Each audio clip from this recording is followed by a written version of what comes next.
자, 오늘 하실 이야기는 빛의 이중성에 관한 이야기입니다. 자, 빛의 이중성인데 지난 시간에 우리 서론 부분을 한번 살펴봐 드렸었어요. 자, 서론 부분을 살펴봤었는데 한번 이 얘기를 마저 살펴보도록 할게요. 자, 빛의 입자설. 17세기 후반에 뉴턴은 빛의 직진성과 물체의 그림자가 뚜렷하게 나타난다는 사실로부터 빛은 광원에서 방출되어 빠른 속력으로 공간을 퍼져나가는 작은 입자의 흐름이라고 주장하였다. 뉴턴은 입자설을 이용하여 빛의 반사와 굴절 현상을 설명하였다. 그러나 뉴턴과 같은 시대의 과학자였던 네덜란드의 호이겐스는, 난 호이겐스라고 해줄게. 자, 호이겐스는 빛이 파동의 형태로 전달된다고 주장하였다. 파동 모형으로 빛의 반사와 굴절 법칙을 설명하였다. 뉴턴과 호이겐스의 주장은 양쪽 모두 다 완전하지는 못했지만 당시의 뉴턴의 명성 때문에 빛의 입자설이 더 많은 지지를 받았다. 200년 동안 이후에 약 200년 동안 뉴턴의 업적이 지지를 받았죠. 자, 빛의 파동성. 19세기 초에 1800년대지 영국의 물리학자인 영은 적절한 조건에서, 어떤 조건? 슬릿의 간격이 엄청나게 작게 만들었다는 조건. 자, 이 조건 하에서 이중 슬릿을 통과한 빛이 간섭 현상을 나타내는 것을 관측하였다. 몇 년 뒤에 프랑스의 물리학자인 프레넬이 수행한 간섭과 회절에 관한 여러 실험도 영의 실험과 마찬가지로 빛을 파동으로 보아야만 설명이 가능했다. 또 19세기 중반에 푸코라는 분은 실내에서 빛의 속도를 측정하는데 물속에서의 빛의 속도를 측정하게 됩니다. 자, 그랬더니 물속에서의 빛의 속도가 진공 중의 빛의 속도보다 느려졌다는 거지. 우리 어저께 뉴턴이 굴절 법칙을 설명할 때, 입자설을 이야기할 때 만류력을 동원했지. 그럼 힘을 받게 되면 빛 알갱이가 점점점 어때야 돼? 속도가 빨라져야 됐단 말이야. 그래서 매질 속에서 빛의 속도가 더 빠르다라고 예언을 했었는데 맞지 않았단 얘기야. 자, 어찌됐든 푸코가 뉴턴의 입자설에 의한 예측과 반대로 물속에서 빛의 속력이 공기 중보다 느리다라는 사실을 측정함으로써 빛의 파동설을 뒷받침하는 결정적인 증거를 제시하였다.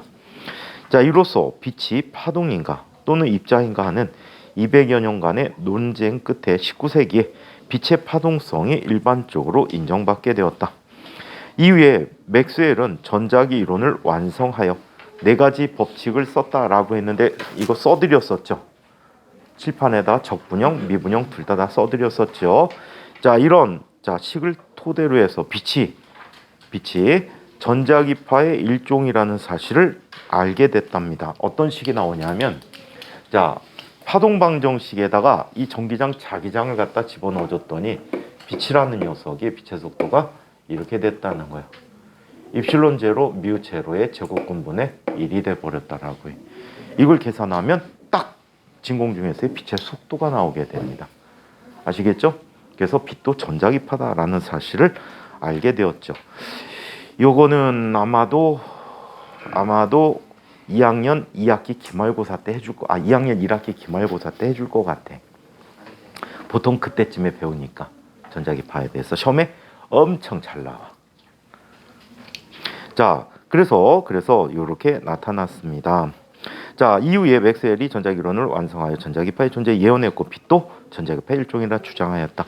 1887년에 헤르츠는 이 빛이 전자기파라는 사실을 이용해서 빛에 대해서 실제로 전자기파의 성질을 갖는지 안 갖는지를 확인하고 또 전자기파를 발진시키는 실험을 하게 됩니다.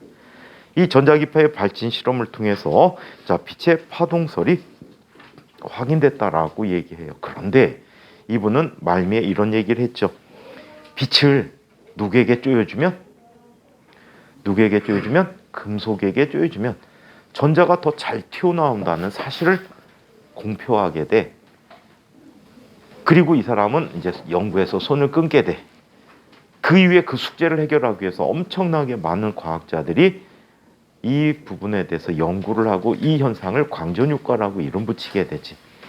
광전효과는 기존의 고전적인 물리 법칙들이 하나도 맞지 않게 된대. 그 새로운 이론을 정립해야 되는데 이 새로운 이론을 정립한 사람이 바로 뉴턴이란 사람이야. 이거는 다시 역으로 빛이 입자설을 갖게 된 배경이 돼. 그래서 빛이 전자기파라는 이야기를 확정한 헤르츠가 아주 엉뚱하게도 빛이 입자의 성질을 갖는다는 것을 알아내게 되지. 자, 그래서 이중슬릿에 의한 빛의 간섭 실험 얘기가 나왔지. 살펴보니까 가생이로 갈수록 빛의 밝기가 점점점 약해지고 있네. 자, 얘는 이중슬릿에 의해서 나타나는 간섭 무늬는 회절과 간섭이 같이 섞여 있어. 회절 무늬와 간섭 무늬가 같이 섞여 있어서 얘는 첫 번째 회절 무늬의 밝은 회절 무늬 부분을 자 사진을 찍어 놓은 것 같아. 오케이? 그 옆쪽으로는 더 많은 자 2차, 3차 나타나는 회절 무늬들이 있게 됩니다. 자, 그다음에 작은 원판을 지나는 자 빛의 회절 무늬가 있는데 작은 원판을 지났다고 하는데 아주 웃긴 일이 벌어졌네. 어떤 일이 벌어졌습니까? 가운데 보니까 녹색의 점이 하나 보이죠? 거기 잡티로 보이는 거 말고 가운데 정가운데 있는 점이 회절무늬야. 이 실험은 왜 나오게 되냐면 이런 이유에서 나오게 됩니다. 자, 이 프레넬과 프라우노퍼라는 사람은 프랑스 사람들이야. 프랑스 학회에서 회절에 관해서 보고를 하고 있었어. 이때 거의 의장격에 해당하는 뿌아송이라는 사람이 있어. 이 뿌아송도 전자기 쪽에 엄청나게 유명한 분이야. 이 뿌아송이라는 분이 이 두 사람에게 질문을 합니다. 야, 너희가 원판을 이용해서 실험을 하게 된다면 잘 생각해봐라. 너희들이 얘기한 거야. 그 사람이 이 중앙에는 이쪽으로 오는 빛과 이쪽으로 오는 빛이 회절을 해서 같은 경로차를 갖기 때문에 밝은 무늬가 나와야 되지 않니? 라고 주장을 한 거야. 근데 이 두 사람은 여기에까지는 생각을 못 했었다고. 그래서 그 자리에서 시연을 하게 됩니다. 아주 작은 원반을 만들고. 보통 손으로 하면 손의 가운데 밝은 무늬 없잖아. 이건 왜 그럴까? 빛의 파장에 비해서 손이 너무 커서 회절이 안 일어나기 때문에 그래. 그래서 이런 회절 무늬를 갖게 하려면 빛의 파장 정도대로 엄청나게 작게 만들어줘야 돼. 광록이가 회절 실험을 하나 했네. 항상 얘기해 주는 건데 손 사이에 틈이 조그맣게 만들어. 그래갖고 불빛을 비춰보면요, 이 손의 윤곽선과 나란하게 검은 선들이 나타나. 그 검은 선이 회절무늬야. 100번씩 해도 안 보이는 사람은 안 보이더라. 근데 그거를 내 눈이 착각했나? 착신가? 라고 착각할 수 있는데 그게 회절무늬야. 검은 선 보이는 사람. 광록이는 네가 몇 문제 해놓고 안 보이는 거야? 보여요? 얘들 바보 같아. 무슨 야 나비 자랑하니? 나비야. 그냥 선생님 살쪄서 그게 붙어. 자, 그래서 이런 무늬가 나타나, 여기 밝은 무늬가 나타나야지 않냐? 라고 주장을 하게 되는데 이 주장에 대해서 즉시 시연을 하고 또 이거에 대해서 수식적인 해법을 제시하게 돼. 프레넬의 회절이라고 하는데 이거를 설명하게 됐지. 그래서 이 존재를 이렇게 밝혀줬어. 그래갖고 아주 역설적으로 이 점을 프레넬의 반점 또는 프레넬의 점이라고도 하지만 뿌아송의 반점이라고도 해. 뿌아송이 발견한 거, 예언한 거야. 이건 사실 쫑코를 주려고 이거 있어야 되는데 라고 얘기했는데 실제로 나타나서 이걸 뿌아송의 점이라고도 해. 아주 역설적이지. 그래서 이 뿌아송의 점이라는 것도 있다고 합니다. 이 물리학자들은 굉장히 보수적이에요. 왜 보수적이라고 하냐면 새로운 이론이 나오면 그 이론을 받아들이기보다는 그 이론이 틀렸다는 걸 증명하려고 노력을 해요. 결국에 그 증명이 이루어지지 않게 되면 그때서 인정해줘. 인정까지는 아니고 그래 넘어가. 이렇게 반응을 하게 되죠. 그래서 전혀 새로운 이론에 대해서 개방적이지 못해요. 거의 다 그래요. 실제 아인슈타인도 보호가 양자역학이라는 주제로 처음 제시해서 나왔을 때 보호를 엄청나게 괴롭혔답니다. 어떤 식으로 괴롭히냐면 이런 식으로 괴롭혔대. 보호가 이제 새로운 이론에 대해서 막 발표를 합니다. 학회에서 막 발표를 시작하면 아인슈타인이 질문을 하는 거. 근데 말이야, 그거 이렇게 되면은 이런 건 어떻게 해야 되지? 하고 반론을 들어요. 그러면 보호는 그 자리에서 해결해 줄 수 있는 방법이 없잖아. 그거는 제가 다음 학기 때 발표드리겠습니다. 그 넘어가. 그리고 그 다음 학기에 그거에 대해서 또 발표를 하는 거야. 지난번에 아인슈타인 선생님께서 질문하신 이런 부분은 이런 식으로 해서 해결이 되었습니다. 그래서 저희들이 왔습니다. 그 아인슈타인이 그러면 말이야, 이런 거는 또 어떻게 되지?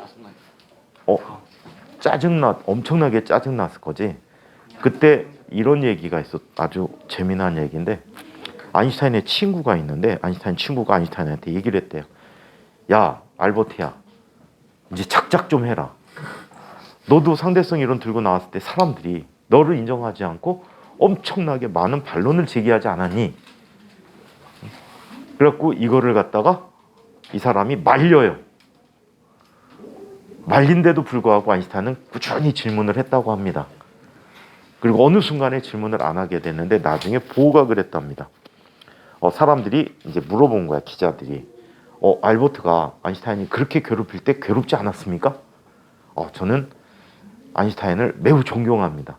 아인슈타인이 오늘날의 양자역학을 완성시켜 주었습니다. 라고 얘기했대요. 재미난 얘기지.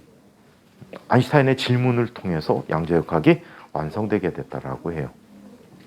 자, 그러면 아인슈타인의 업적이 되는 광전 효과라는 것을 한번 이야기해 보도록 하겠습니다.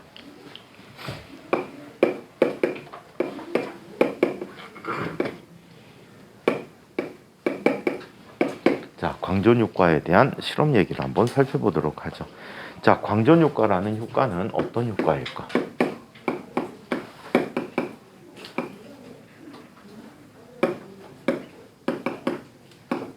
자, 광전 효과는 이런 식의 효과를 이야기하게 됩니다.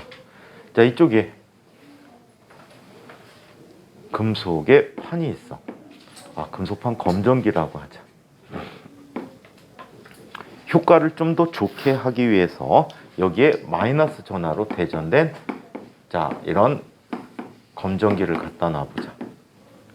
가만히 있으면 자연 방전되는데 순식간에 방전되냐고? 그렇지 않아. 선생님 후배가 실험실 학원을 해갖고 학원에서 실험실 운영해갖고 놀러 갔더니 검정기가 있는 거야. 재밌잖아. 그래갖고 대전시켰어. 딱 벌어지지. 그리고 일주일 뒤에 가봤어. 아직도 벌어져 있더라고. 응? 상당히 오래 가는 거야. 손으로 집으니까 그때서 엄청나게 힘들었을 거야. 손 들고 일주일 동안 있어봐 얼마나 힘들겠니. 자, 그래서 여기에 빛을 쪼여주기로 한 거야. 어떤 빛을 쪼여줬냐면 이런 빛을 쪼여줬어. 근데 초등학생들이 진짜 막 개망난이더라. 선생님이 천체망원경이 있었거든. 그래갖고 학원에서 선생님이 운영하던 학원에서 옥상을 키를 달라 그래갖고 그냥 밤마다 올라가서 집에 안 가고 별을 봤단 말이야. 응? 인천에서 눈으로 볼 수 있는 별이 육안으로 식별되는 별이 약 80개 정도가 있거든. 응? 주로 이제 행성 위주로 성운 성단 이런 건 잘 안 보여. 그래갖고 이제 별 관찰하고 달도 보고 막 이랬단 말이야. 애들도 보여주고 집에 못 가게 하고. 응? 집에 가지 마.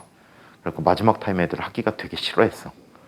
마지막 타임 애들은 무조건 야, 별 보러 가야지. 그래갖고 끌고 올라갔으니까. 근데 천체망원경이 선생님 학원을 팔았단 말이야. 이제 필요가 없잖아. 집에 갖다 놓기에는 부피가 좀 부담스럽지. 그래갖고 선생님 후배가 과학학원 하니까 거기다가 기증을 했어. 기증하고 한 3개월 만에 놀러 갔더니 와, 부셔버렸던데. 애들이 부셨대. 가대 박살. 가대는 박살이 잘 안 나고 삼각대가 휘어 있고요. 경통이 찌그러져 있고요. 쇠 아니에요? 삼각대 쇠 아니에요? 삼각대? 요즘 알루미늄으로 만들죠. 찍어줘요? 이렇게 찍었나 보지. 아니 애들이 뭐 극성 맞아갖고 찌그러지고 한번 자빠졌대. 자, 그 삼각대면 웬만하면 그 가대가 이제 그 뭐니 마운트 부분이거든. 경통하고 삼각대 이어주는 부분이야. 근데 그 가대 무게가 어마무시해. 한 4, 5kg 나간단 말이야. 근데 삼각대가 이렇게 받치고 있으니까 얘들이 힘의 평형이 아주 잘 이루어져 갖고 잘 안 자빠지거든. 애들이 엄청나게 극성 맞은 거야. 막 그건 일부러 쓰러뜨리기 전까지 잘 안 자빠지거든. 그게 수업하고 있는데 애들이 미루어 있다가 와장창 소리나 가보니까 자빠뜨렸더래. 레전 괜찮아요. 걔는 반사마원경이라 반사경 들여다봤더니 뭐 깨진 것 같지는 않은데 거기도 뭐 기사 엄청 가 있을 것 같아. 그 천체마원경이 12인치짜리인데 얼마 주고 샀게? 300만 원. 싸게 샀으니까 말씀하신 어. 거지. 상상을 초월할 정도로 싸게 샀어. 야, 야, 그 가대만 갖다 놔도 가대만 갖다 놔도 고물상 가도 2, 3만 원은 줘. 무게가 있는데 20만 원. 10만 원. 10만 5천 원. 오. 너랑 나랑 그때 경매하셨던 게. 그 옥션 애들이 경매하는데 그거였구나. 처음에 그냥 10,000원 주고 시작했는데 장난 삼아서 어떤 개새끼가 자꾸 올리더라고. 자꾸 올려갖고 거의 마지막 마감 진짜 마감 거의 몇십 초 전에 10만 5천 원 딱 긁고서는 그냥 끝내버렸어. 걔가 어떻게 못할 정도로 시간만 남겨놓고 머리 잘 썼지. 바보 같은 새끼. 처음에 한 2, 30만 원 올려놔야지. 그 가격이 그때 당시 한 50만 원 정도 했던 망원경 같아. 어디 거예요? 중국산이지요. 아마 징후아라는 회사 거일 거야. 요즘 징후아 거 안 나오더라. 요즘은 그냥 고투가 있으니까 찾기가 쉽지. 너네도 나중에 직장 다닐 때 차 사면은 망원경도 같이 사. 술 먹고. 그래갖고 주말에 술 먹으라고? 아니 술 먹고 차 위에 올라가. 아이씨 무슨 차 위에다 망원경 올려놓게? 주말에 시골에 가서 천체 관측하면은 아주 재미난 거 교과서 속에 보이는 거를 다 볼 수가 있어요. 트렁크 야만에 샀어요. 뭐라고? 네? 아니 아무래도 샀어요. 뭐래? 티코 요즘 안 팔아요. 이 뭐였지? 자, 그러면 이마트. 자, 여기에 수은등을 비춰줘요.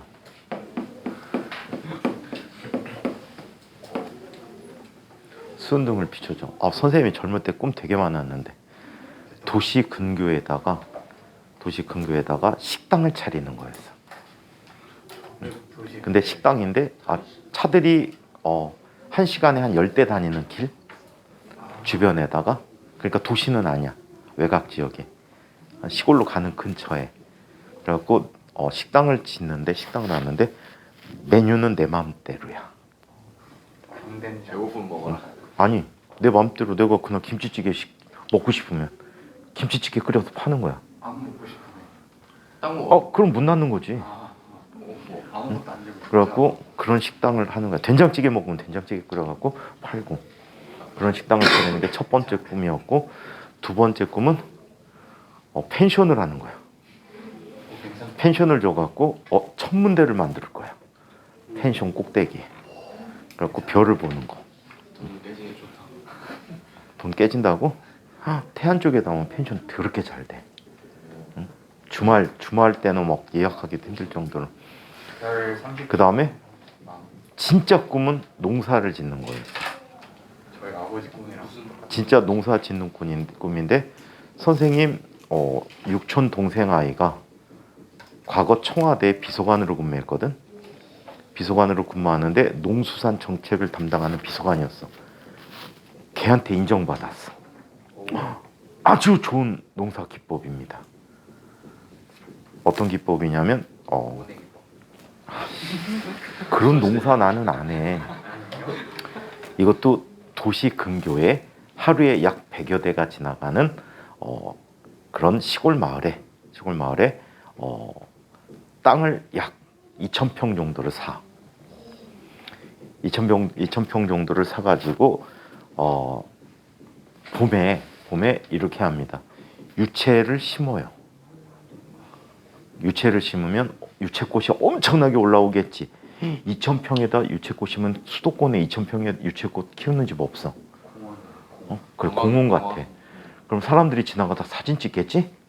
그럼 돈을 받는 거야, 한 입장. 번에 4만 원, 40만 원. 입장료. 주차 무료. 그렇죠. 그래갖고 입장료를 받을 거야. 중국인들 많이 오겠네. 그 다음에 2차. 이제 겨울에 보리를 미리 싹을 발화시켜. 보리들은 보통 봄보리들이 엄청나게 추웠다가 따뜻해져야지 발화가 되거든. 그래갖고 추운 겨울에 발화하기 시작한단 말이야. 그래갖고 냉동 창고에 미리 넣어놨다가 얘를 갑자기 따뜻한 데 꺼내놓으면 발화를 시작한단 말이야. 그럼 얘들이 쭉쭉 자라날 텐데 그때쯤 되면은 유채가 이제 시들할 때야. 그럼 유채 밭을 갈아엎어. 그 다음에 이 유채 대신에 누굴 심어? 발화한 보리를 심는 거야. 그럼 5월달, 6월달에 청보리가 자라나. 청보리가 쭉쭉 자라는데 그게 되게 이뻐. 2,000평의 청보리가 막 자라는 사람들이 사진 찍으러 오겠지. 그럼 또 입장료를 받아. 중국인들 좋아하겠네. 입장료를 받고 이제 청보리가 누래지면 또 갈아엎어. 땅이 엄청나게 비옥해질 거야. 갈아엎은 다음에 미리 발화시켜놓은 해바라기 씨를 심어. 2,000평의 해바라기, 와. 해바라기가 태양을 쫓아가잖아. 한쪽 방향을 다 보고 있다고 상상해 봐봐. 어마무시하지. 중국인들이 그리고 이 씨가 익으면 사람들한테 그냥 가져가라고 할 거야. 역시 사진 찍을 때 돈 받지. 뽑아다가 화분에 심어가지고 하면 돼. 그 다음에 이게 보통 해바라기가 9월 정도까지 남아 있거든. 그 다음에 얘를 갈아엎어. 겨울 쉴 것 같지? 대추? 그 지역은 좀 추워야 돼. 이 밭에다가 물을 채울 거야. 그래서 썰매장을 만들 거야. 그래갖고 썰매 대여비하고 입장료 그리고 입구에서 오뎅 가게를 할 거야. 중국인들 좋아하겠네. 준비된 농사 기법이야. 1년 내내 바빠. 장소 이름이 바뀌어. 땅이 너무 비옥해지겠는데. 선생님 절대 수확하지 않아. 수확하면 그걸 팔아야 되지. 그걸 또 추수하려면 사람들 힘이 필요하지. 그리고 다 그냥 트랙터로 갈아엎어 버리면 돼. 저러다 나중에 어? 땅에서 기름 날것 같아. 되게 좋지. 그럼 거기서 기름을 추출해 갖고 기름 가게를 하는 거지. 한 30대 정도 밑에서. 옆에 기름 가게 차리면 되겠다. 자, 수은 등을 갖다 비춰줍니다. 이 얘기는 지금 청와대 농수산 비서관이 인정한 농사 기법이야. 농사가 아니잖아요. 농사지. 재배 아니야? 작물을 키우잖아. 농사예요 그게? 농사를 통해서 수익만 얻으면 되는 거 아니야? 안 그래? 벼 같은 거. 꼭 수확을 해야 돼? 수확 대신에 다른 용도로 돈을 벌잖아. 그래서 인건비가 안 들어가는 최적의 농사 기법이라고 해. 자, 윤석열 정부도 알려줄까? 전국에 보급하라고. 트랙터 있잖아, 바보야. 자, 트랙터만 하루면 다 가라. 자, 그러면 2,000평 넓을 것 같지? 얼마 안 해. 2,000평이 3.3제곱미터니까 곱하기 2,000 하면 얼마니? 약 6,000제곱미터거든? 약 6,000제곱미터면은 뭐 80m, 80m네. 진짜. 운동장보다 좀 작잖아. 그런데 그러네. 뭐 그냥 평자 붙으니까 커 보이는 것 같은데 별로야. 자, 그러면 얘에게 수은등을 비춰주면 수은등에서는 아주 특별한 파장의 빛이 나와. 어떤 빛? 자, 초록색 빛이 청색 빛이 포함된 빛이 나와. 때때로 자외선들이 나와서 이 자외선을 이용해서 식기를 소독해 주지.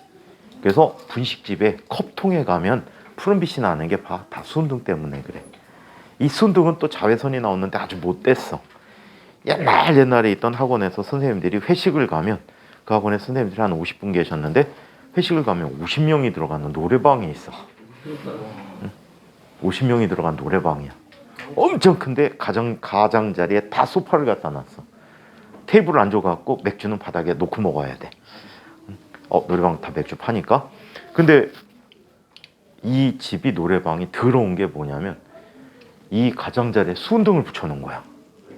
그리고 벽에다가 이상한 그림을 그려놨어. 막 그 SF 그림 같은 거. 용가리가 비슷한, 용가리 노래방이라는 노래방이 비슷한 구조를 갖고 있었는데 막 페인트로 막 뭘 칠해놨어, 잔뜩. 그게 형광물질인가 봐. 그래갖고 수은등을 켜면 걔가 반짝반짝반짝해.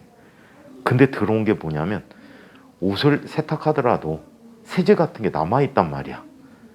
그래갖고 하얀 옷을 입으면요 얼룩져 있어요. 거기다가 여름철에 가면 곁땀이 많이 나잖아. 곁땀 부분이 시커멓게 돼. 서로 민망하지. 나이 먹은 선생님들도 많고 여자 선생님도 있는데 이쁜 여자 선생님이 곁땀 나갖고 짠뜩 이러고 있어봐. 되게 민망하잖아. 그래갖고 그 다음부터 회식 이후에 몇 번 가다가 회식 이후에 노래방 금지가 됐습니다. 자, 이렇게 수은등을 비춰주게 되면 자외선이 그런 역할을 해줘. 형광작용을 일으켜준단 말이야, 자외선들이. 자, 이렇게 돼버리면 이 전자는 자, 이 빛 에너지를 받아서 튕겨 나가게 된대. 오케이? 튕겨 나가게 된대. 이 전자를 빛 보면 튀어나가는 미친 전자지. 광전자라고 불러주고 있어. 아니야. 빛 때문에 나와서 광전자야. 착각은 하지 말자. 지금 얘기한 게 명윤이었니? 동윤이었니? 동윤이가 그랬어? 너의 멍청한 정도가 꽤 수준이 있구나. 자, 그래서 이거에 관한 간단한 실험들을 해보기로 했습니다. 자, 광전 효과 실험에 대한 얘기를 한번 살펴보도록 하죠. 자, 첫 번째 실험. 자, 운동 에너지 측정에 관한 실험을 한번 해봤어요.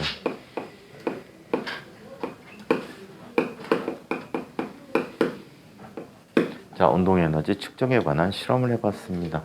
이런 실험을 하게 돼요. 여기 광전관을 갖다 놓을게요. 광전관은 광전 효과를 일으키는 관인데 실제 그림은 광전 효과 장치 실제 그림은 다음 바닥에 있는 가장 하단 부분에 시선 집중해 있는 이런 형태로 생겼어요. 다음 바닥에 있는 협이나 다음 바닥에 있는 넘어서 있는 자, 맨 밑에 시선 집중해 있는 실험처럼 생겼거든요. 근데 이거를 무식도로 그려보도록 할게요.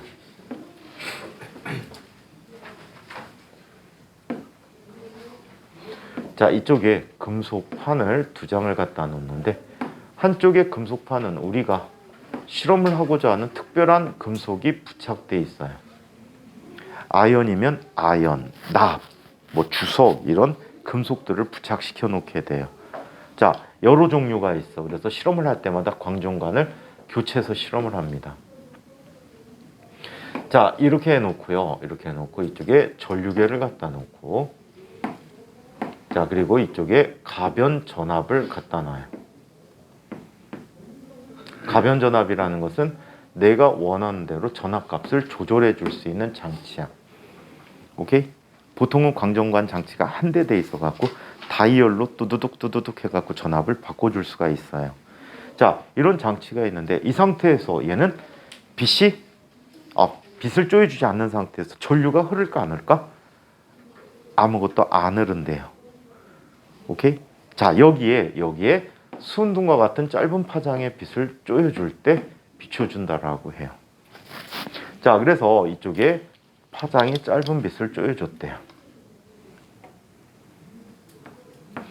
자, 쪼여줬더니 전자가 튕겨나오더랍니다. 전자가 튕겨나와요. 이때 이쪽에 플러스, 이쪽에 마이너스가 걸려있다 보니까 이 전자는 어때? 더 잘 오겠지. 맞아요. 방향성 있게 더 잘 오게 되는 이런 특성을 갖게 됐다라고 해. 이 전자를 무슨 전자? 광전자라고 했지. 자, 이때 전류가 흐르겠지. 광전자 이동 때문에 미친 전류야. 무슨 전류? 광전류가 돼. 자, 이런 현상들을 기본적으로 실험을 했어요. 강록이 그림 굉장히 잘 그린다. 에이. 되게 깔끔하지 않니, 형준아? 그치? 너 수학자 되려면 정리를 잘해야 돼. 자, 그래서 이렇게 나타나는데 이런 일이 있다고 해요. 전압을 이제 서서히 줄여봤어요. 전압을 서서히 줄이게 되면 자체의 운동 에너지 갖는 녀석들이 이쪽으로 도달할 수 있겠지. 얘는 제각각 운동 에너지도 제각각이고 방향도 제각각일 거란 말이야. 그럼 이쪽 극판에 도달하는 전류값이 점점점 어떻게 돼? 전압들이 수가 감소하게 돼. 그러다가 얘가 역전위를 건 거야. 반대전위가 돼버렸어. 플러스 마이너스가 바뀐 상태가 돼버려. 역전위를 걸게 되면 이 마이너스들이 전자가 오는 걸 어때? 방해하게 돼. 하지만 운동 에너지가 충분히 큰 녀석들은 아직도 도착을 하게 되지. 이해해? 자, 결국에 어떤 특정한 전압 마이너스 VS, 어떤 책은 이거 마이너스 V0라고도 씁니다. 이 전압이 걸리게 되면 전류값이 뭐가 된대? 0이 된대. 아무도 도달하지 못하더란 얘기야. 오케이? 아무도 도달하지 못했다. 자, 이때 전압을 우리는 정지전압 또는 저지전압이라고 불러. 정지전압 또는 저지전압이라고 불러주게 된다라고 해. 광전류가 0이 되는 순간의 전압이야. 오케이? 자, 그렇다면 이 전압은 전자가 오는 것을 방해하지. 그래서 이런 관계식을 볼 수 있어. 전자의 운동 에너지가 있었단 말이야. 최대 운동 에너지를 갖는 녀석이 있었을 거야. 이 값과 누가 전자에 의해서 행해지는 일의 값이 같아지는 순간 광전류가 0이 된다라고 얘기해. 오케이? 그래서 이 저지전압을 측정함으로써 광전자의 운동 에너지를 알아낼 수가 있었다라고 합니다. 오케이? 오케이. 자, 그래서 이런 관계를 갖게 됐대. 이때 단위로 많이 사용하는 게 뭐야? 전자볼트라는 단위를 이때 많이 써. 얘 단위 얘기할 때는 뭐가 되니? 줄 단위로 얘기하지. 그래서 1전자볼트가 1.6 곱하기 10의 마이너스 19승쿨럼이라는 사실을 잘 기억해둬야 돼. 여기서 한 가지 더. 플랑크 상수를 얘기하는데 플랑크 상수는 원래 6.63 곱하기 10의 마이너스 34승 줄 세크거든. 근데 이것도 기억해두면 엄청나게 좋을 것 같아. 4.14 곱하기 10의 마이너스 15승 전자볼트 세크라고 얘기하는 이 식도 기억해두면 편리할 것 같아. 좀 이따 이거에 관한 식이 나오기 때문에 그래. 전자볼트를 계산하면 훨씬 더 간단하게 계산해 줄 수 있어서 그렇습니다. 자, 그래서 이런 운동 에너지 측정에 관한 실험을 하였다. 그래서 운동 에너지는 저지전압 곱하기 기본 전하량으로 표현해 줄 수 있다라고 해. 자, 두 번째 이런 실험을 한번 해보도록 했어요. 자, 전류의 세기에 관한 실험. 진동수와 광전자의 방출에 관한 얘기들 한번 살펴보도록 하죠.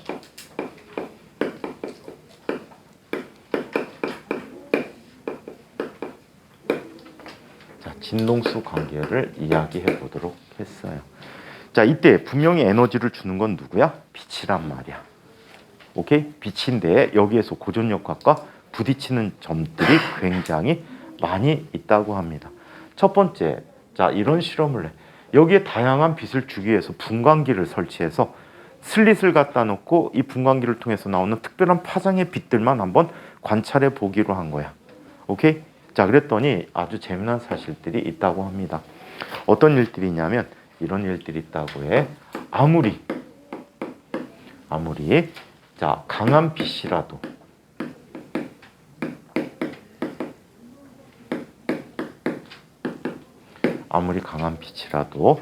특정한 진동수 이상의 빛이 되지 않는다면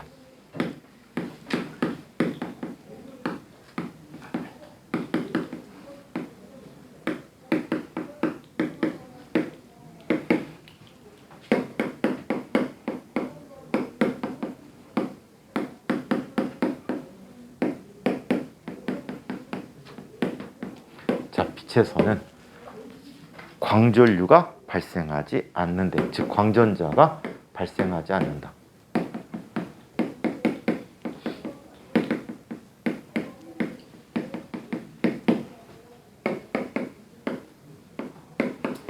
자, 않는다는 사실을 얘기했다라고 해.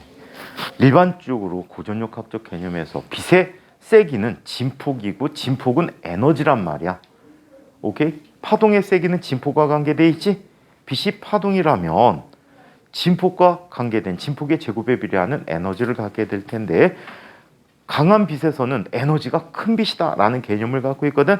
그래서 강한 빛에서는 에너지가 크기 때문에 이 에너지를 받은 전자들이 튕겨 나와야 돼. 하지만 특정한 진동수 이하에서는 아무 반응도 없었대. 신기한 일이 벌어졌지. 해석을 못했단 말이야. 자, 두 번째. 자, 역으로 이런 식으로 얘기해 줄 수 있어. 자, 아무리 약한 빛이라도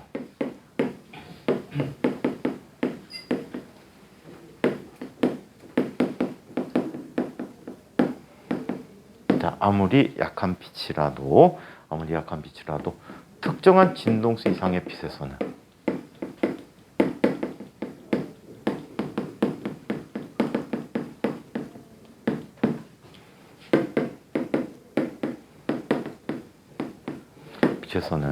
시간 지연이 없이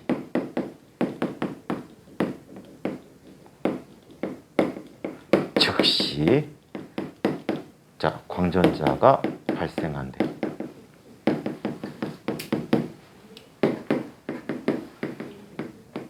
일반적으로 약한 빛이라면 에너지가 작다고 판단했단 말이야. 그 에너지 작은 빛을 쪼여주게 되면 특정한 에너지 세기가 될 때까지 모아야 되거든. 그 모은 다음에 그 모은 에너지를 이용해서 전자가 튀어나간다라고 생각한 거야. 그래서 시간 지연도 있을 것이고 결국에 튀어나가게 될 것이다 라고 했는데 얘는 특정한 진동수만 넘게 된다면 즉각적으로 전자가 튀어나온다는 거지. 즉 전자에게 에너지를 주는 빛은 빛의 세기가 아니고 누구와 관계에 있다고? 빛의 진동수와 관계에 있다라는 것을 이야기하게 된 거야. 자, 또 이런 일을 실험하게 돼. 자, 진동수가 큰 빛에서는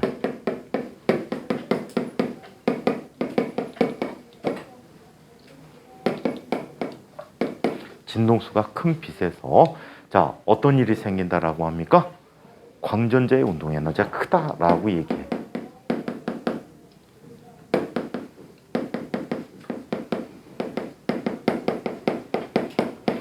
자, 크게 된다라는 사실 등등을 밝혀내게 됐어. 이런 부분들이 고전력학적으로 해석할 수 없는 부분이었다라고 합니다.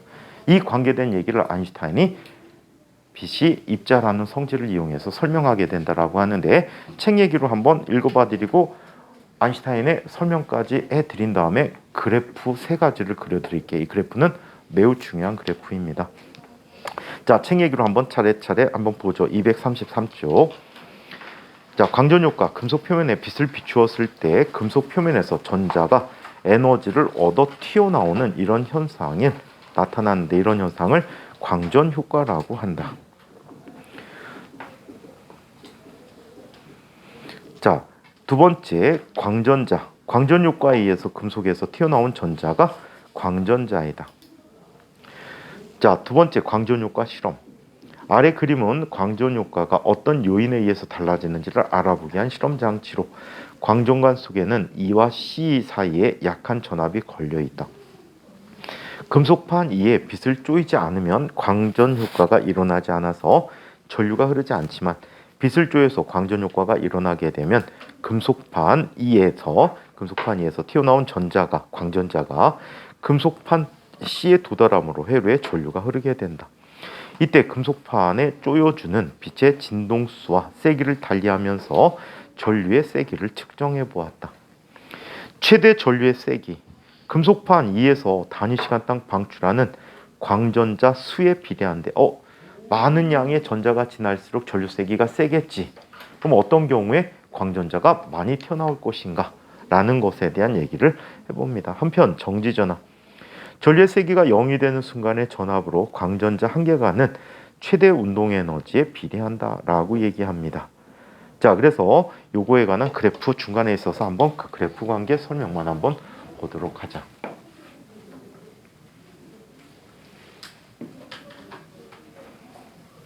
자, 가로축은 양극의 전압이야. 두 극 사이의 전압을 의미해줘. 그리고 세로 쪽은 광전류에 광전류가 돼. 자, 일반적으로 이런 일이 일어나게 된대. 자, 어떤 특정한 상태에서는 자, 더 이상 광전류가 증가하지 않는데 빛을 아무리 쪼여줘도 금속의 사정상 전자 수급 문제가 있겠지.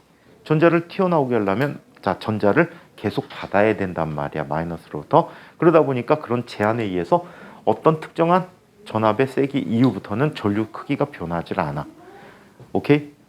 일종의 포화 상태라고 보시면 될 것 같아.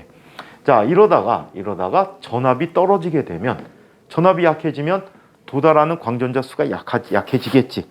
에너지가 충분하지 못한 녀석들은 오지 못한단 말이야. 그러니까 광전류가 점점 감소해. 감소하지만 전압이 0인데도 오는 녀석들이 있네. 그지? 그리고 마이너스 전압을 걸어줬는데 얘네들이 어떻게? 계속 오다가 어떤 특정한 전압에서 광전류가 0이 되는데 이때 전압이 바로 뭐야? 마이너스 vs 저지 전압이 된다고 해. 오케이? 자, 이런 빛에 대해서 좀 더 강한 빛을 줬대. 강한 빛을 줬는데 강한 빛을 주게 되면 얘는 이렇게 나타나게 돼. 더 많은 광전자가 발생한 거야. 자, 그리고 얘는 똑같이 같은 금속에서 이런 관계를 갖게 됐대. 얘는 약한 빛.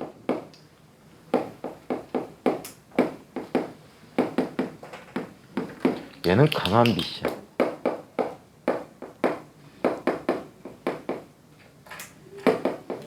자, 강한 빛이라고 하는데 이 강한 빛에 에너지가 더 크겠지. 하지만 저지전압의 변화가 없어. 바로 전자의 운동 에너지와는 상관이 없다는 얘기야. 오케이? 이해해? 전자의 운동 에너지와는 상관이 없다. 그러면 결과적으로 빛의 세기는 빛 에너지와는 상관이 없다라고 보시는 관점이 되겠지. 자, 그 다음에 또 이런 실험을 해봤어. 이런 실험을 했어. 마찬가지 양극 전압에 대해서 광전류의 세기를 한번 측정해 본 거지. 자, 공평하게 하기 위해서 같은 세기로 빛을 방출시켜 줄 거야. 같은 세기의 빛을 방출시켜 줬는데, 자, 얘는 하나는 그래프가 이런 식으로 그려졌대. 또 하나는 자, 같은 전류 세기라서 같은 빛의 세기라서 나오는 광전자 수의 차이가 없었는데 하나는 이렇게 나타나게 됐대. 두 녀석에 대한 뭐가 다르지? 저지전압이 다르지.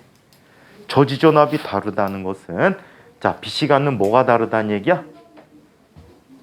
빛이 아니고 전자가 갖는 운동 에너지가 다르다는 거지. 그럼 빛이 에너지를 전자에게 전달해 줬거든. 전달해 줬는데 어떤 에너지가 더 큰 에너지를 준 거야? 정지전압이 큰 녀석이 애초에 큰 에너지를 줬으니까 에너지가 더 크다라고 볼 수가 있어. 이 둘 차이는 어떤 차이가 있냐면 진동수의 차이가 있더래. 그래서 진동수가 클수록 광전자가 갖는 운동 에너지가 더 크다라는 사실을 알게 된 거야. 오케이? 진동수가 더 클수록 광전자가 갖는 운동 에너지가 더 크다. 자, 그러면 광전자의 최대 운동 에너지라는 부분을 한번 책으로 시야 확장을 보자. 위 그림의 광전효과 실험 장치에서 양극인 금속판 C의 전압을 음극인 금속판 E의 전압보다 낮게 하면 E에서 방출되어지는 광전자는 C로부터 밀리는 방향으로 전기력, 청력을 받게 된다. 광전자 중에 어떤 것은 충분한 운동 에너지를 갖고 있어서 청력을 이기고 C에 도달하여 전류가 흐르게 된다. 이때 C의 전압, 자, 이 C의 전압을 마이너스 V의 역전압으로 계속 높여주면 C에 도달하는 전자의 수가 점점 줄어들기 때문에 전류의 세기도 줄어들게 된다. 전압이 어떤 일정한 값 마이너스 V0라고 썼지. 선생님 VS라고 썼어. 스토핑 볼테이지야. 원래 이름이 스토핑 볼테이지, 정지시키는 전압. 그래서 VS를 많이 써. 자, 여기는 V0라고 썼어. 이 값에 이르게 되면 C에 도달하는 광전자는 없어서 전류의 세기가 0이 된다.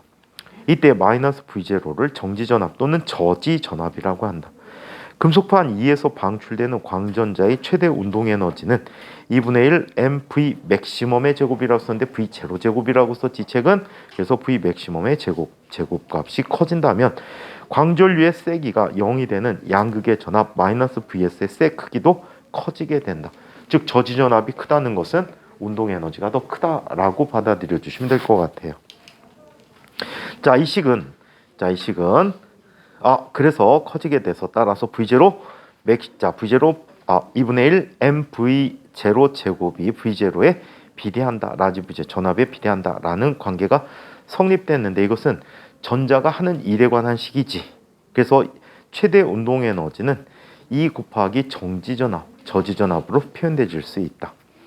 자, 이 식은 광전자의 최대 운동 에너지 2분의 1 mv 맥시멈의 제곱은 2에서 방출된 전하량 2인 전자를 음극으로부터 전이차가 마이너스 vs인 양극으로 이동시키는 동안 전기력이 하는 일, 모독에 막아주는 일이지 2 곱하기 v0와 같다는 것을 의미한다.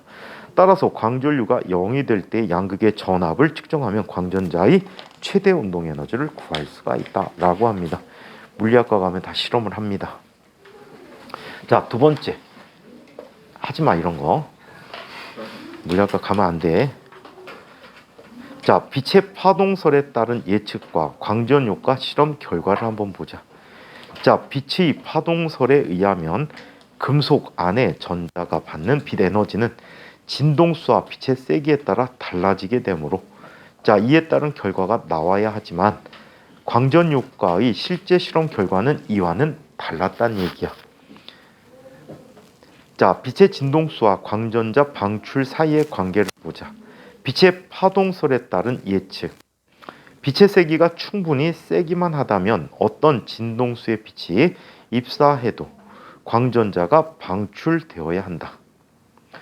자, 실험 결과는 금속판에 쪼여주는 빛의 진동수가 특정한 진동수보다 작으면 빛의 세기가 아무리 세도 광전자가 방출되어지지 않는다. 이 진동수를 무슨 진동수? 문턱 진동수. 스트레시홀드 프리퀀시 해갖고 문턱 진동수라고 그래. 스트레시홀드라는 게 문턱이라는 뜻이거든. 문턱을 넘어가야지 방 안으로 들어갈 수 있게 돼 있지. 자, 그래서 문턱 진동수 또는 얘를 한계 진동수라고도 해요. 한계 진동수라고도 해. 그래서 요즘 책은 거의 대부분 문턱 진동수, 과거에는 한계 진동수라고도 썼습니다.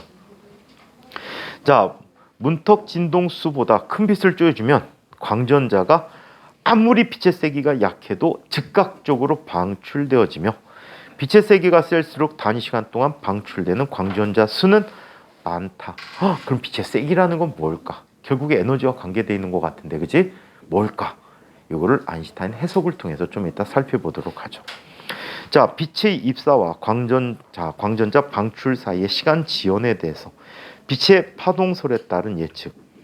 빛의 진동수가 문턱 진동수보다 크더라도 세기가 약하면 전자가 에너지를 축적하는 데는 시간이 필요하므로 자, 광전자를 방출하는 데는 시간 지연이 있다. 자, 실험 결과 빛의 진동수가 문턱 진동수보다 크면 빛의 세기가 아무리 약하더라도 광전자는 즉시 방출되어진다. 빛의 세기와 광전자의 운동에너지 관계. 빛의 파동설에 따른 예측. 빛의 세기가 셀수록 더 큰 에너지를 전달하므로 방출되는 광전자의 최대 운동에너지가 커야 한다. 실험 결과 광전자의 최대 운동에너지는 빛의 세기와는 상관이 없더라. 그렇죠? 같은 금속에서는 어때? 빛의 세기를 주더라도 전자의 운동에너지 영향 주는 요소가 없지. 전자의 운동에너지가 똑같다는 얘기는 어떤 얘기야? 에너지와 상관이 없다는 얘기야. 빛의 세기는. 오케이? 자, 그러면 이 관계를 광양자설이라는 걸 이용해서 한번 해석을 해보도록 합시다. 자, 아인슈타인의 해석이라고 해줄게요. 아인슈타인이란 이름이 뒤에 조그맣게 없어. 아인슈타인이 이거 갖고 노벨상 받았는데 아인슈타인의 업적을 너무 폄훼한 것 같아.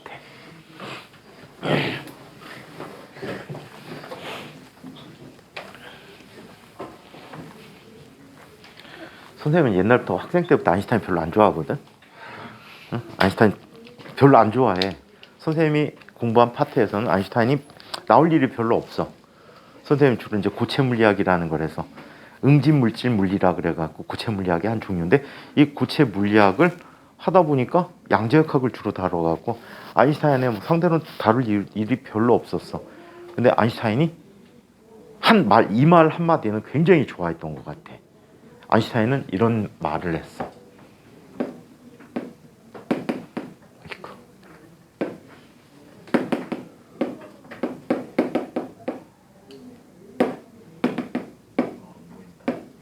안 보여? 상상은 초월한다. 아이씨 초월한다. 힘이다. 현실됐다. 이미지는 리얼리티. 오. 뭐 쓴 거 보니까 3문절 이상의 비교급 나오겠지.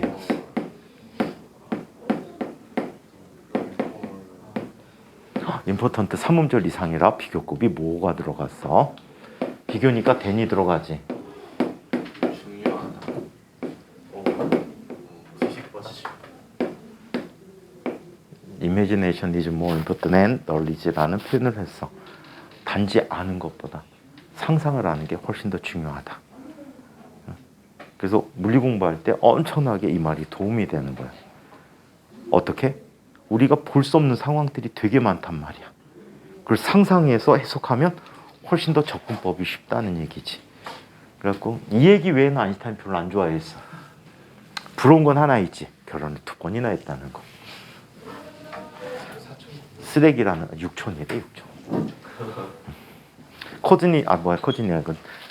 코즈니라고 썼을 거야. 코즈니라고 썼는데 외국에서는 6촌 이상의 친척을 표시하지 않더라고. 근데 유럽 쪽에서는 옛날에 형제끼리도 결혼했어. 형제요? 아이씨.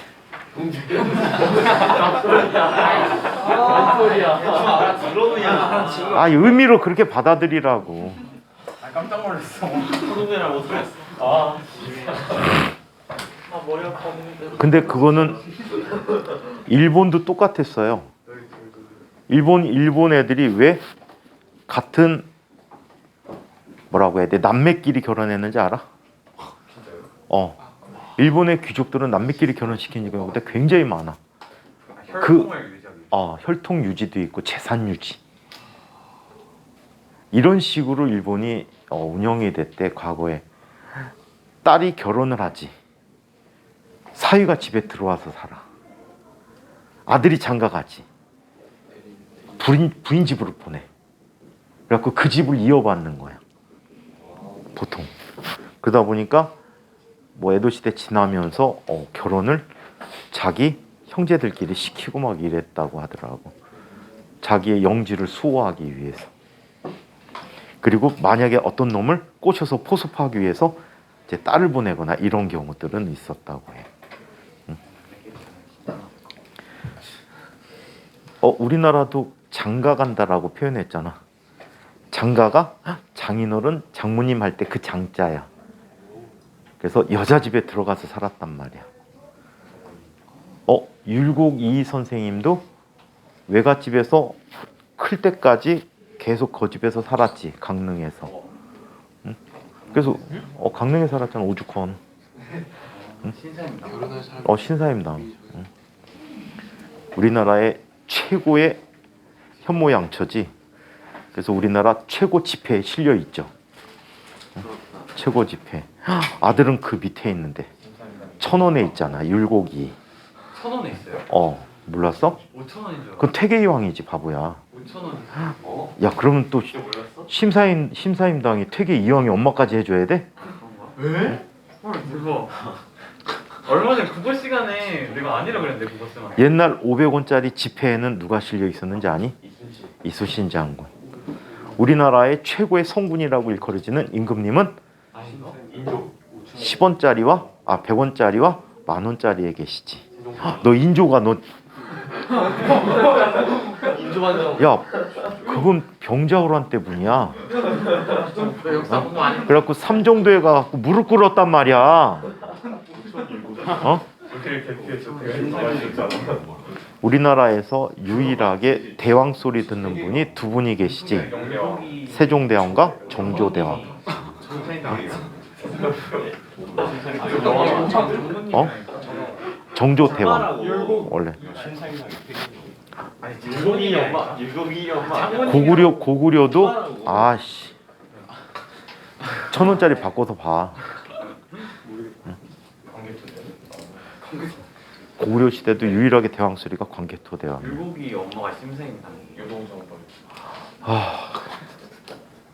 안 써있나? 퇴계 이왕. 선생님인데. 1,000원짜리가 태가 이왕이야? 율곡이 아니야? 퇴계 이왕. 아 그래? 튀기면 아 그럼 뭐 1,000원짜리에 율곡이가 있었구나. 맞아요. 써있네 여기. 어디? 다 써 있어. 써 있어? 어. 나 지금 처음 헐 알았어. 대박. 처음 알았어. 나. 1,000원짜리 언제 바뀌었니? 율곡이었는데 승급시켰나 보다. 그 집안 분들이 되게 대단했나 보다, 그지?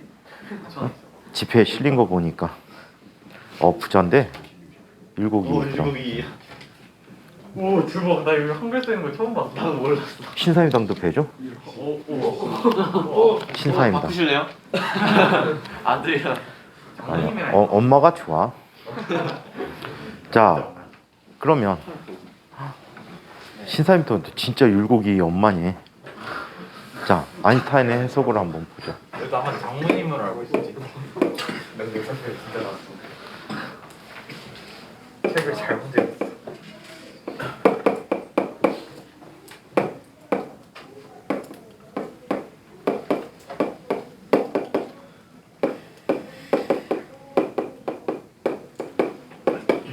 자, 아인슈타인의 광전 효과에 대한 해석을 한번 이야기해 보도록 하자. 아인슈타인이라는 분은 광자라는 것 또는 광양자라는 걸 정의하게 돼요.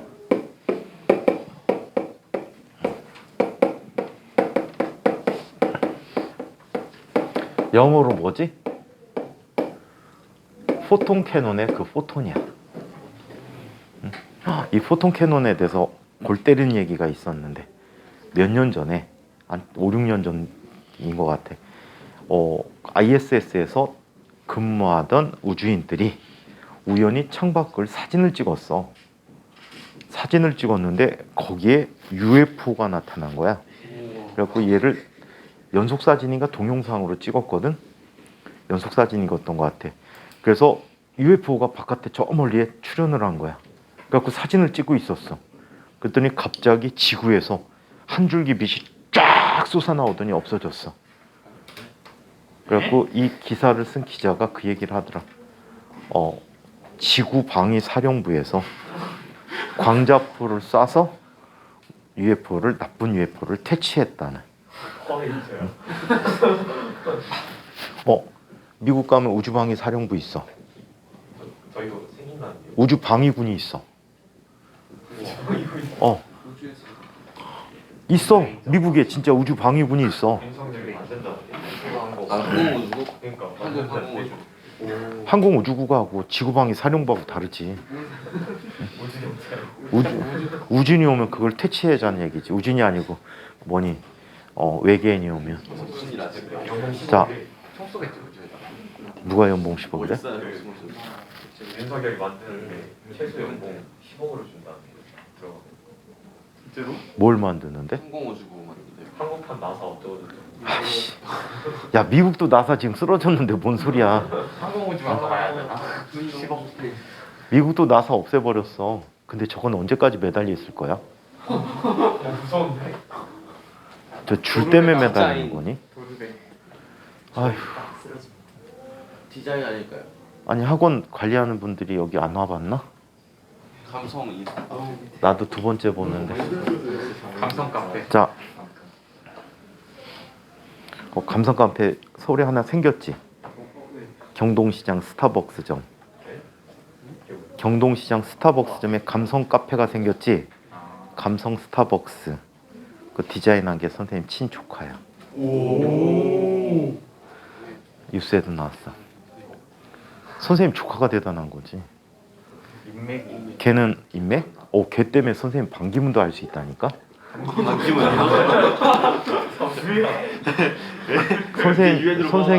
선생님 누나 딸아이인데 얘가 학교를 용인외고를 졸업했어.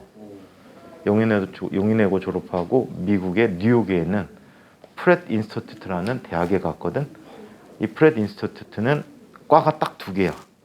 건축학과 실내 건축학.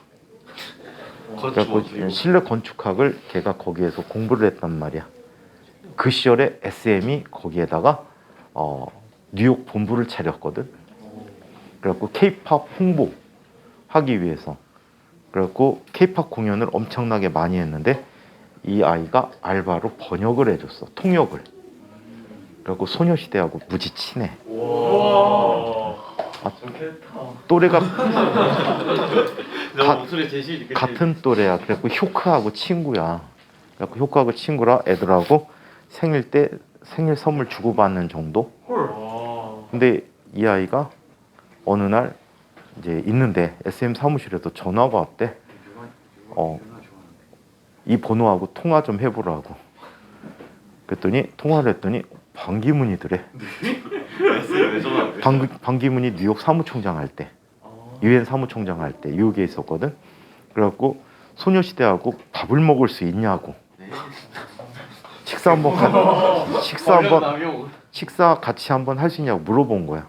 그랬더니 보니까 스케줄이 비어갖고 식사를 같이 하기로 했대. 그래갖고 반기문이 뉴욕에 있는 유명한 한식당을 예약을 해놨대.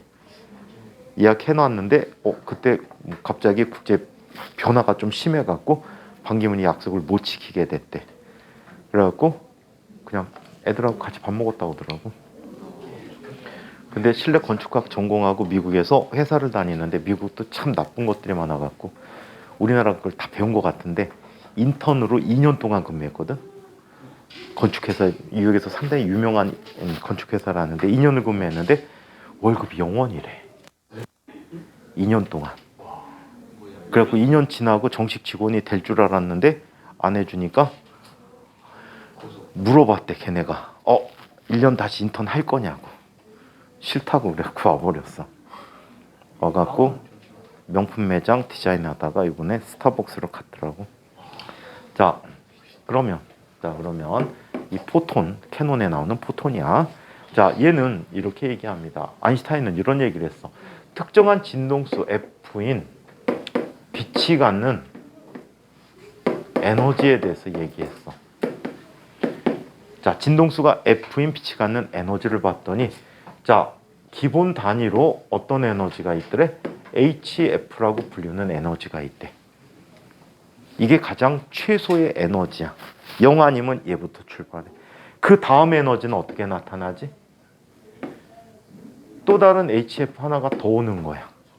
여기서 H는 플랑크 상수라고 부르는 상수값이야. 그 다음 에너지는 HF라고 불러지는 이런 에너지다. 빛이 실체를 에너지 양자로 설명하는 거야. 에너지 양자라고 해.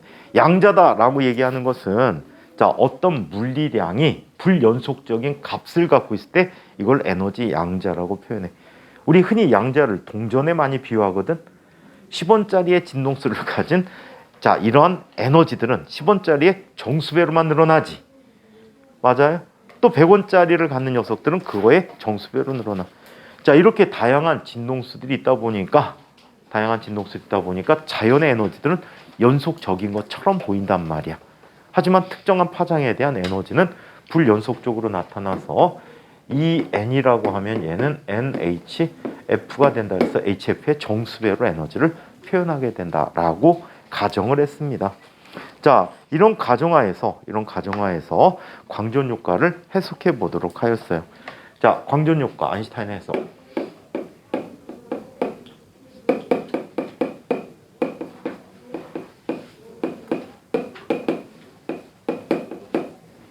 자, 아인슈타인의 해석이라는 부분을 살펴보자. 아인슈타인은 이런 얘기를 했습니다. 에너지적으로 광전 효과를 해석하게 돼. 자, 여기에 금속의 표면이 있어.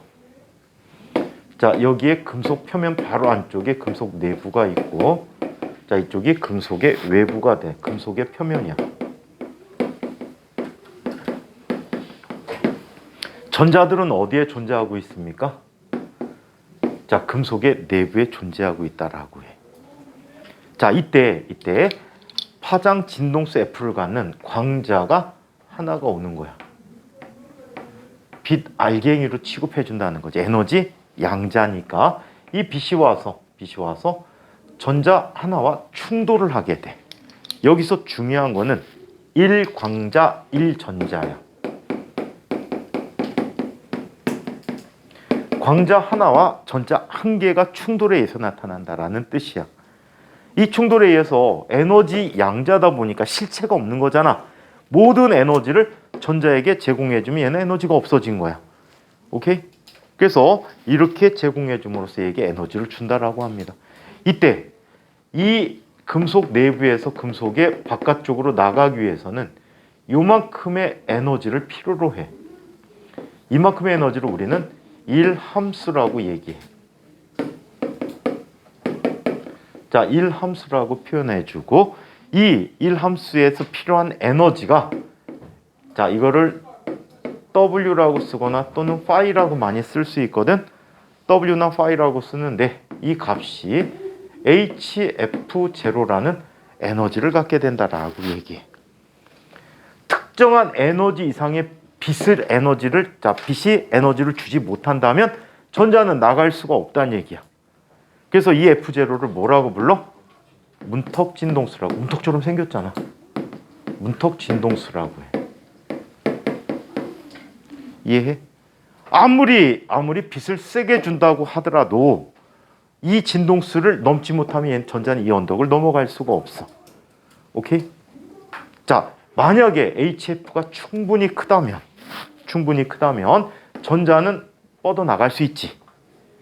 저 HF 에너지 중에 일부를 1함수로 사용하고 나머지는 얘가 갖는 뭐가 된다는 얘기야? 운동 에너지가 된다는 얘기지. 그러다 보니까 이런 식을 줬네. 에너지 보존이라는 측면에서 HF에 에너지를 주면 일부는 금속의 표면으로 나가는 내 필요한 에너지로 소비하고 나머지 에너지는 뭐가 돼? 2분의 1 mv 맥시멈의 제곱이 됐다라고 하지. 그러다 보니까 운동 에너지가 클수록 진동수가 크다는 거야. 바로 진동수가 에너지와 관계한다는 얘기야. 그럼 빛의 세기란 무엇일까? 빛의 세기가 세면 광전자가 많이 생긴다라고 했지. 그렇다면 1광자 1전자라는 측면에서 빛의 세기가 세다는 건 광자의 수가 많다는 얘기야. 광자 하나 가는 에너지는 정해져 있는데 빛의 세기가 세다는 건 그 광자가 많다는 뜻이야. 이해해? 그럼 전체적인 에너지란 측면에서는 크다는 거 맞지?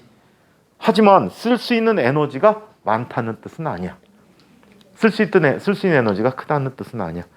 다만 수를 증가시켜서 에너지가 많다라고 이야기할 뿐이지. 자, 그래서 이런 해석을 통해서 이걸 광전방정식이라고 불러주고 있거든. 이거를 통해서 노벨상을 받게 됩니다. 얘는 똑같이 이렇게 쓸 수 있어요. W 더하기 2분의 1 mv 맥시멈의 제곱 또는 HF는 HF0 더하기 2VS라고 쓸 수 있고요. 또 HF라는 녀석은 W 더하기 2VS라고 쓰게 돼. 아까 선생님이 플랑크 상수를 뭘로 기억하라 그랬지? 플랑크 상수를 4.14 곱하기 10-15승을 쓰라고 그랬지. 그 이유가 얘를 전자볼트로 환산하기 쉬워서 그래. 얘를 안 그러면 더 복잡한 계산을 해줘야 돼. 얘를 줄 단위로 계산하기 위해서는 전자볼트로 주어진데 줄 단위 계산하기 위해서는 1.6 곱하기 10-19승으로 바꿔줘야 되거든. 그럼 식이 되게 지저분해진단 말이야. 계산이 복잡해져. 그래서 얘를 아예 플랑크 상수를 전자볼트 단위로 기억해두면 훨씬 더 계산이 쉽다는 이야기가 됩니다. 자, 이 관계를 나타내는 그래프가 있어. 자, 광전 효과를 나타내는 그래프가 있습니다.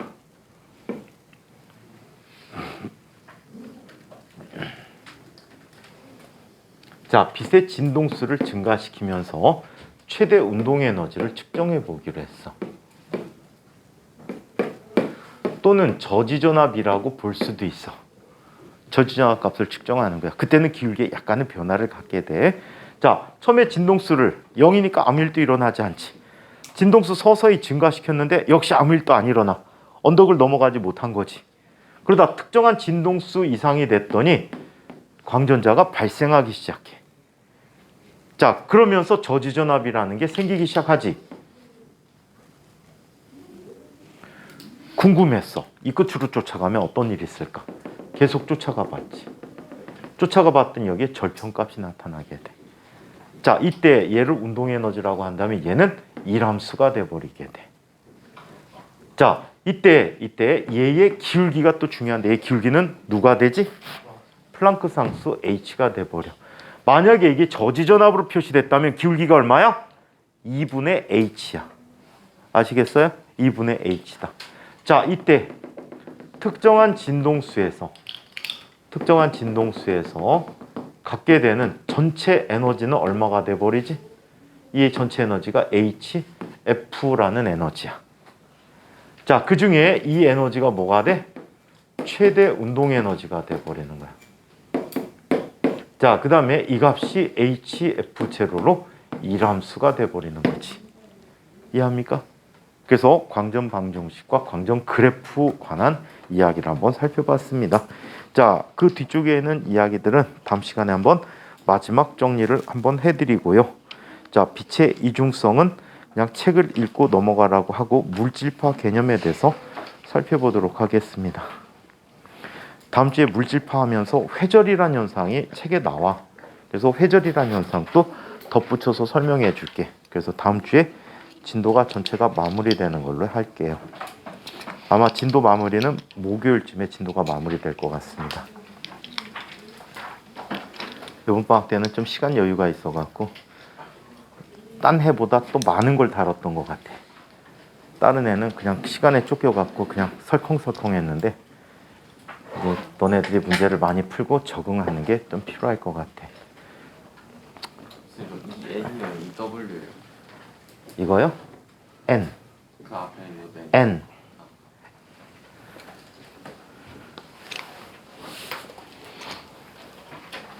자, 질문 있는 사람.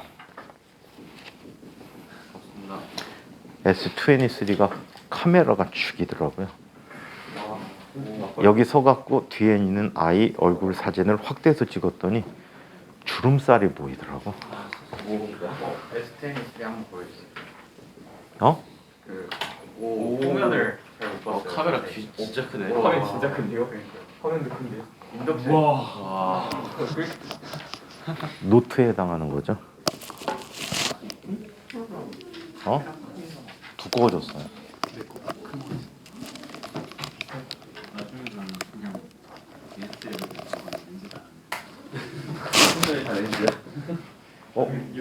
이지용이 그걸 꿈꿀지 몰라요. 옛날에 그런 카메라 팔긴 팔았어. 딱이 쭉 하면 줌이 쭉 나오는 카메라가 있긴 있었어. 이지용이 지난번에 다 캐논 갖고 찍으시네요? 뭐 이런 얘기 한 적이 있죠.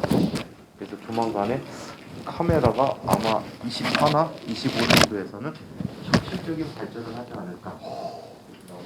이오카소의 DSLR 대계. 나 지금 방송국에서 이러고 있어.